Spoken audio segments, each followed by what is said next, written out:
வணக்கம். டான் தமிழொலியின் பிரதான செய்திகளுடன் நான் குணம் துஷ்யந்தன். இலங்கையில் புத்தாக்க மையம் ஒன்றை நிறுவுவது குறித்த கலந்துரையாடல் ஜனாதிபதி அலுவலகத்தில் இடம்பெற்றது.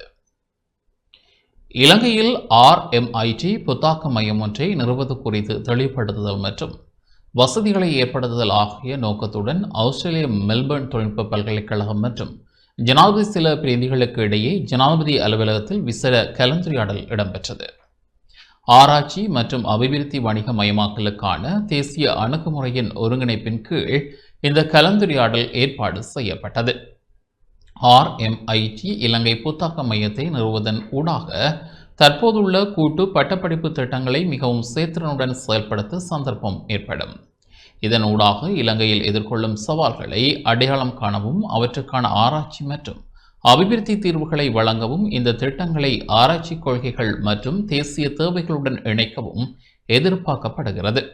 அத்தோடு இந்த செயற்பாடுகளின் ஊடாக கிடைக்கும் பலனை மக்களிடையே கொண்டு செல்லவும் எதிர்பார்க்கப்படுகிறது.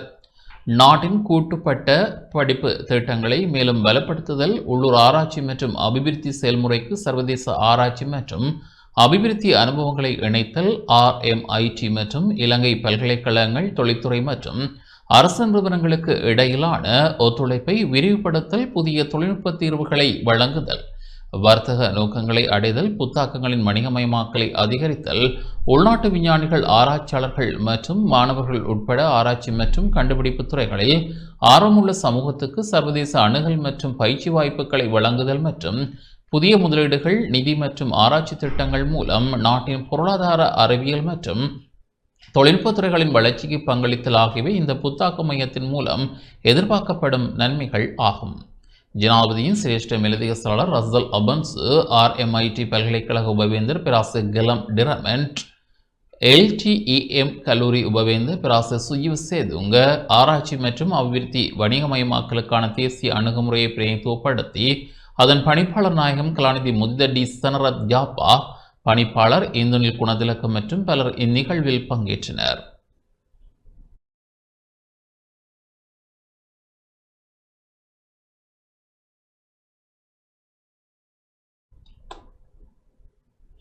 கிளிநொச்சி முகமாலை பகுதியில் வெடிகுண்டுகள் கண்டுபிடிக்கப்பட்டுள்ளன.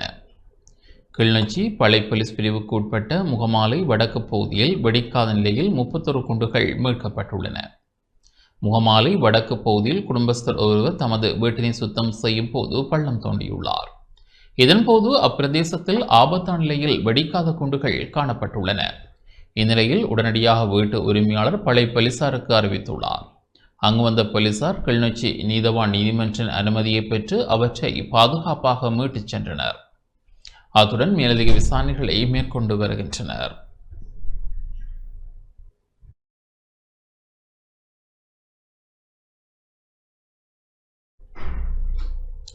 வடக்கு மாகாண ஆளுநர் நாவண்ணா வேதநாயகன் சிறுவர்கள் குழு ஒன்றை சந்தித்து கலந்துரையாடினார். வடக்கு மாகாண ஆளுநர் நாவண்ணா வேதநாயகனுக்கும் ரஹ்மா நிறுவனத்தின் ஏற்பாட்டில் அழைத்து வரப்பட்ட சிறுவர்களுக்கும் இடையிலான சந்திப்பு ஆளுநர் செயலகத்தில் நேற்று இடம்பெற்றது.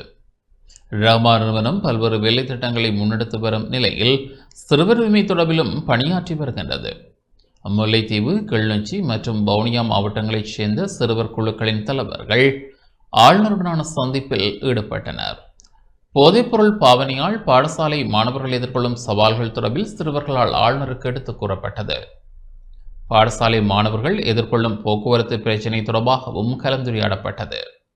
பாடசாலை இடைவெளிகள் தொடர்பில் மாணவர்கள் தரப்பில் எவ்வாறான நிலைப்பாடுகள் உள்ளன என்பது தொடர்பிலும் ஆளுநர் கலந்துரையாடலை முன்னெடுத்தார். ரஹ்மா நிறுவனத்தின் செயலாளர் நாயகம் உள்ளிட்ட குழுவினர் இந்த கலந்துரையாடலில் பங்கேற்றனர்.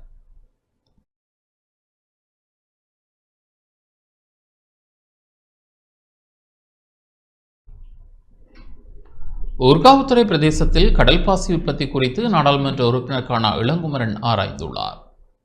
ஊர்காவுத்துறை பிரதேசத்தில் கடல் பாசி உற்பத்தி மூலம் அப்போதைய மக்களின் வாழ்க்கையை முன்னேற்றுவதற்கான பெரும் நம்பிக்கை உருவாகியுள்ளது என தேசிய மக்கள் சக்தியின் நாடாளுமன்ற உறுப்பினர் கானா இளங்குமரன் தெரிவித்துள்ளார். கடல் பாசி உற்பத்தி திட்டத்தை நேரில் சென்று பார்வையிட்ட போதே அவர் இதனை தெரிவித்தார். நாடாளுமன்ற உறுப்பினர் கானா இளங்குமரன் மற்றும் ஊர்காவுத்துறை பிரதேச சபை உறுப்பினர் ஞானகரன் லக்ஷ்மன் ஆகியோர் சம்பந்தப்பட்ட பகுதிகளுக்கு சென்று ஆராய்ந்துள்ளனர். இதன் மூலம் அப்போது மக்களின் வாழ்வாதாரம் மேம்படும் வாய்ப்பு அதிகரிக்கும் என இளங்குமரன் தெரிவித்தார். எதிர்வரும் 9ஆம் தேதி ஊர்காவத்துறை பிரதேச செயலகத்தில் இதனை சார்ந்த விழிப்புணர்வு கல்வி செயலமர்வு நடைபெற உள்ளது. இத்திட்டம் நடைமுறைப்படுத்தப்படும் போது எதிர்காலத்தில் மக்களின் வாழ்க்கை தரத்தை உயர்த்தும் ஒரு வலுவான வழி ஏற்படும் என எதிர்வு கூறப்பட்டுள்ளது.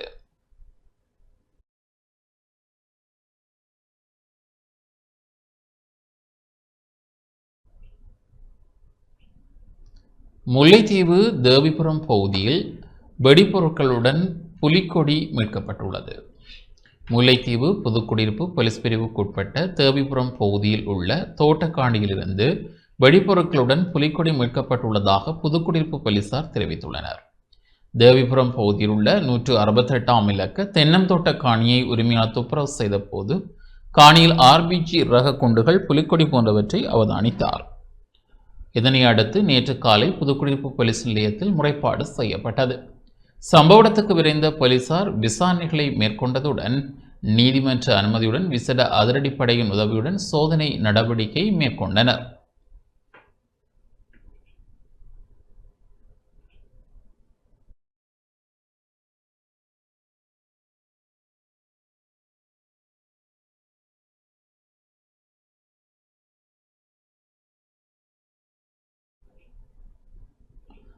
மன்னாரில் காற்றாலை மின் கோபுரங்கள் அமைப்பதற்கான பொருட்களை கொண்டுவர வேண்டாம் என போராட்டத்தில் ஈடுபட்டவர்களுக்கு எதிரான வழக்கு நேற்று விசாரணைக்கு எடுத்துக் கொள்ளப்பட்டது. காற்றாலை மின் கோபுரங்கள் அமைப்பதற்கான பொருட்களை மன்னார் நகருக்குள் கொண்டுவர வேண்டாம் என கடந்த வெள்ளிக்கிழமை இரவு போராட்டத்தில் ஈடுபட்டவர்களுக்கு எதிராக மன்னார் போலீசார் மன்னார் நீதிமன்றத்தில் தாக்கல் செய்த வழக்கு நேற்று விசாரணைக்கு எடுத்துக் கொள்ளப்பட்டது. கடந்த வெள்ளிக்கிழமை இரவு மக்கள் எதிர்ப்பு போராட்டம் நடாத்திய நிலையில் போலீசாரின் தாக்குதலில் காயமடைந்த மூவர் மன்னார் பொது வைத்தியசாலையில் சிகிச்சை பெற்று வந்த நிலையில் அவர்களுக்கு எதிராக போலீசார் வழக்கு தாக்கல் செய்தனர். குறித்த மூவரும் சனிக்கிழமை மன்னார் நீதிமன்றத்தில் ஆயர்படுத்தப்பட்ட நிலையில் தலா 5 லட்சம் ரூபாய் பெறுமதியான 2 சரீரப்பிணையில் செல்ல நீதவான் உத்தரவிட்டார். மேலும் 5 நபர்களுக்கு எதிராக போலீசார் வழக்கு தாக்கல் செய்தனர். மன்னார் பிரஜைகள் குழு தலைவர் அருட்தந்தை மார்க்கஸ் அடிகளார் உள்ளடங்கலாக போராட்டத்தில் ஈடுபட்ட 6 நபர்களுக்கு எதிராக போலீசார் வழக்கு தாக்கல் செய்தனர். இந்நிலையில் குறித்த நபர்கள் சட்டத்தரணி பாவனா டினீஸ்வரன் ஊடாக நேற்று மன்றில் முன்னிலையாகிய வேளை குறித்த நபர்கள் சார்பில் மன்றில் ஏனைய சட்டத்தரணிகளும் ஆதரவு தெரிவித்தனர். விசாரணைகளை மேற்கொண்ட நீதவான் குறித்த 5 சந்தேக நபர்களையும் தலா 5 லட்சம் ரூபாய் பெறுமதியான 2 சரீரப்பிணைகளில் செல்ல உத்தரவிட்டார். குறித்த வழக்கு விசாரணை மீண்டும் எதிர்வரும் நவம்பர் மாதம் 17ஆம் தேதிக்கு விசாரணைக்கு எடுக்கப்பட உள்ளது. மன்னார் மாவட்ட மக்களினால் இந்த மக்களுக்காக முன்னெடுக்கப்படுகின்ற இந்த போராட்டமானது தொடர்ச்சியாக நடைபெற்றுக் கொண்டிருக்கின்றது. கடந்த வெள்ளிக்கிழமை அன்று ஒரு அசம்பாவிதம் ஒன்று நடைபெற்றிருந்தது. போலீசார் எங்கள் மக்களை அருட்தந்தையர்களை தாக்கியிருந்தார்கள். சிலருக்கு எதிராக வழக்கு தொடுத்திருந்தார்கள். கடந்த சனிக்கிழமை அன்று போராட்ட குழுவில் இருந்த பொதுமக்கள் 3 பேரை போலீசார் கைது செய்து முன்னிலைப்படுத்தியிருந்தார்கள் கௌரவ நீதவான் முன்னிலையில். கடந்த திங்கட்கிழமை அன்று அந்த வழக்கு மீண்டும் அழைக்கப்பட்டிருந்தது. அழைக்கப்பட்ட பொழுது இன்னும் சில சந்தேக நபர்கள் இருப்பதாக போலீசார் தெரிவித்திருந்தார்கள். அந்த அடிப்படையில் அருட்தந்தை மார்க்கஸ் அடிகளார் உட்பட 5 சந்தேக நபர்கள் நாங்களாகவே நீதிமன்றத்திற்கு வந்து நகர்த்தல் பத்திரம் ஊடாக அவர்களை நீதிமன்றத்தில் முன்னிலைப்படுத்தியிருந்தேன். அந்த சந்தர்ப்பத்தில் கௌரவ நீதவான் அவர்கள் தலா 5 லட்சம் ரூபாய் சரீரப்பணையில் செல்வதற்கு அனுமதித்திருந்தார். மன்னார் போலீசாருக்கு தங்களுடைய வாக்குமூலத்தை கொடுக்குமாறும் கேட்டிருந்தார்கள். இந்த காற்றாலை திட்டத்தினால் அல்லது கனியமண் அகழ்வினால் இருக்கின்ற பாதிப்பு, சுற்றுச்சூழல் பாதிப்பு அல்லது இந்த வெள்ளம் வருகின்றது அல்லது பறவைகள் அடிபடுகின்றது என்பதற்கெல்லாம் அப்பால் எங்களுடைய மண், எங்களுடைய இருப்பிடம், வாழ்விடம் பறிபோகின்றது. அதுதான் எங்களுடைய முக்கியமான விடயம். எங்களுடைய போராட்டமானது மன்னார் தீவுக்குள் இந்த காற்றாலையை கொண்டு வர வேண்டாம். ஏற்கனவே 30 காற்றாலைகள் இருக்கின்றது. இனி வருகின்ற காற்றாலைகளை வெளியில் போடலாம் என்பதுதான் எங்களுடைய கோரிக்கையாக இருக்கின்றது. இந்த மண்ணகழ்வு நிறுத்தப்பட்டிருக்கின்றது. ஓரளவு மண்ணகழ்வும் எதிர்காலத்தில் நாங்கள் அனுமதிப்போம் என்று சொன்னால் நிச்சயமாகவே இந்த வடகடல் தென்கடலோடு கொடுப்பதற்கான அபாயம் இருக்கின்றது. எங்களுடைய உரிமைக்காக போராடுகின்ற இந்த போராட்டத்தை தயவு செய்து யாரும் கொச்சைப்படுத்த வேண்டாம். விரைவில் ஜனாதிபதி மீண்டும் இந்த போராட்டம் தொடர்பாக சம்பந்தப்பட்டவர்களை அழைத்து கதைப்பார் என்று நம்புகின்றோம். கதைக்க வேண்டும். ஜனாதிபதி அழைக்கின்ற பொழுது அதிவந்தனைக்குரிய ஆயர் அவர்களும் இந்து மதத்தை சார்ந்த குருக்கள் தலைவர் இருக்கின்றார். மன்னார் மாவட்ட முஸ்லிம் மக்களை பிரதிநிதித்துவப்படுத்துகின்ற மௌலை அவர்கள் இருக்கின்றார்கள். மற்றும் இந்த பாஸ்டர்ஸ் அவர்கள் ஃபெலோஷிப் அதுக்கு தலைமை இருக்கின்றது. அதே நேரம் எங்களுடைய இந்த போராட்டத்திற்கு புத்த பிக்கு அவர்களும் மன்னாரில் இருக்கின்றவர்களும் ஆதரவு தெரிவித்திருக்கிறார். ஆகவே இந்த 5 சமய தலைவர்களும் ஜனாதிபதியை சந்திக்க செல்ல வேண்டும். இவர்கள் செல்வார்கள் எனில் நிச்சயமாகவே இந்த போராட்டத்துக்கு ஒரு நல்ல முடிவு கட்டும் என்று நினைக்கின்றேன். இந்த வழக்கு மீண்டும் தவணையிடப்பட்டிருக்கின்றது. வருகின்ற 11ஆம் மாதம் 17ஆம் தேதி. அந்த வகையில் எங்களுடைய இந்த போராட்டமானது ஜனநாயக ரீதியாக முன்னெடுக்கப்படும் நிச்சயமாக. யாழ்ப்பாணம் நகர்ப்பகுதியில் நேற்று மாலை வன்முறை சம்பவம் ஒன்று பதிவாகியுள்ளது. யாழ்ப்பாணம் மத்திய பேருந்து நிலையத்தை அண்டிய பகுதியில் நேற்று மாலை வன்முறை சம்பவம் ஒன்று பதிவாகியுள்ளது. நேற்று மாலை 5:40 மணியளவில் வன்முறை குழுக்கள் அட்டகாசத்தில் ஈடுபட்டன. இதன்போது தாக்குதல்களும் நடாத்தப்பட்டதனால் மக்கள் அச்சமடைய வேண்டிய நிலை ஏற்பட்டது.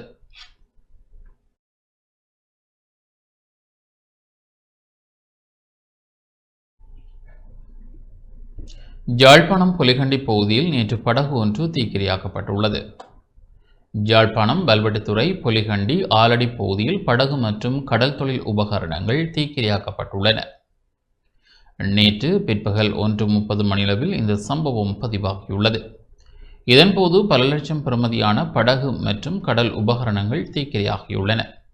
இந்த நிலையில் வல்வெட்டித்துறை போலீசார் மேலதிக விசாரணைகளை மேற்கொண்டு வருகின்றனர்.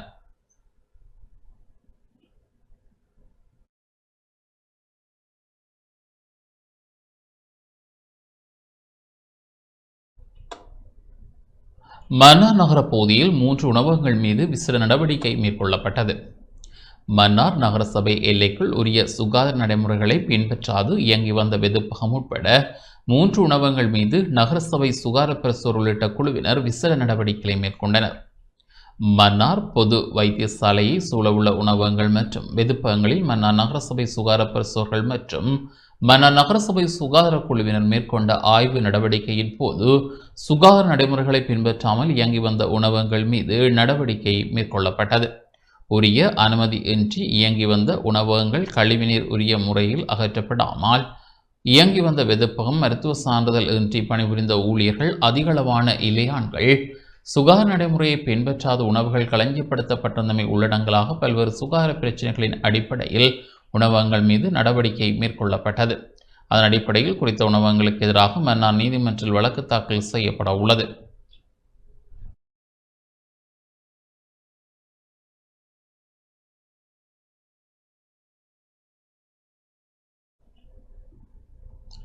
யாழ்ப்பாணம் கட்டைக்காடு சென்ட் மேரிஸ் முன்பள்ளியில் சிறுவர் தினம் கொண்டாடப்பட்டது. யாழ்ப்பாணம் வடமராட்சி கிழக்கு கட்டைக்காடு சென்ட் மேரிஸ் முன்பள்ளியில் நேற்று சிறுவர் தினம் கொண்டாடப்பட்டது. நேற்று காலை 9 மணியளவில் முன்பள்ளி ஆசிரியர் தலைமையில் நிகழ்வு ஆரம்பமானது. முன்பள்ளி சிறார்கள் சிறுவர் பூங்காவுக்கு அழைத்து செல்லப்பட்டு அங்கு கலை நிகழ்வுகள் இடம்பெற்றதுடன் சிறுவர்கள் விளையாட்டு நிகழ்வுகளில் பங்கேற்றனர். இதன்போது ஆசிரியர்களால் சிறுவர்களுக்கு பரிசில்கள் வழங்கி வைக்கப்பட்டன.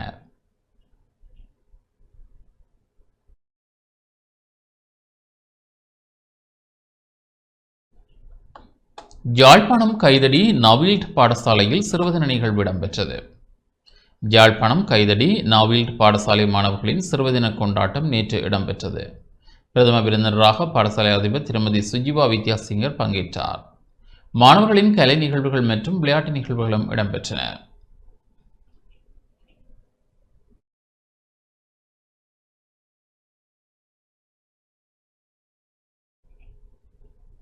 யாழ்ப்பாணம் வட்டுக்கோட்டை இந்து கல்லூரியில் சிறுவதின நிகழ்வு இடம்பெற்றது. சர்வதேச சிறுவர் தினமான நேற்று யாழ்ப்பாணம் வட்டுக்கோட்டை இந்து கல்லூரியில் சிறுவதின நிகழ்வுகள் இடம்பெற்றது. கல்லூரியின் சோமசுந்தர புலவர் அரங்கில் மாணவர்களின் பல்வேறு கலை நிகழ்வுகள் இடம்பெற்றன.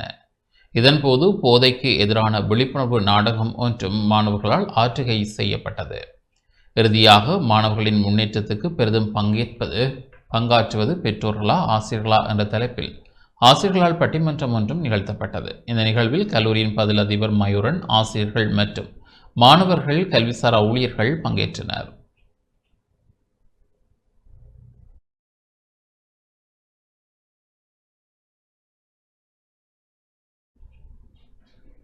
வடக்கு மாகாண மகளிர் விவகார அமைச்சினால் நடைமுறைப்படுத்தப்படும் திட்டங்களின் முன்னேற்றம் தொடர்பில் ஆராயும் கலந்துரையாடல் நேற்று இடம்பெற்றது.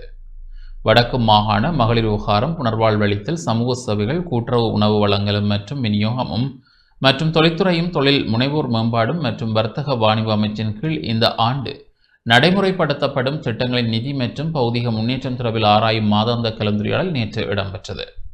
வடக்கு மாகாண ஆளுநர் நாவண்ணா வேதநாயகன் தலைமையில் யாழ்ப்பாணத்தில் உள்ள ஆளுநர் செயலகத்தில் விடயங்கள் கலந்துரையாடப்பட்டன. மகளிர் விவகார அமைச்சு, கூட்டுறவு அபிவிருத்தி திணைக்களம், சமூக சேவைகள் திணைக்களம், தொழில்துறை திணைக்களம் என ஒவ்வொரு திணைக்களத்தினதும் திட்டங்களின் முன்னேற்றங்கள் குறித்து விரிவாக ஆராயப்பட்டன. திட்டங்களை முன்னெடுப்பதில் உள்ள இடர்பாடுகள் மற்றும் அதற்கான தீர்வுகள் என்பனவும் வழங்கப்பட்டன.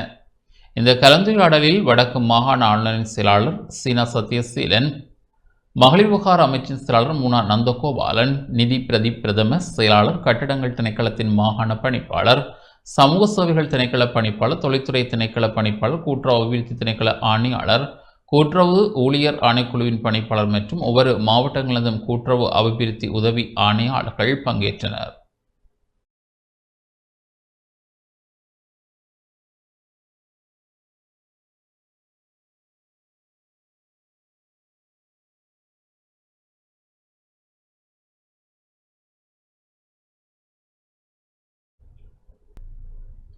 இத்துடன் இந்த செய்திகள் நிறைவு பெறுகின்றன. தொடர்ந்தும் எமது நிகழ்ச்சிகளுடன் இணைந்திருங்கள். வணக்கம்.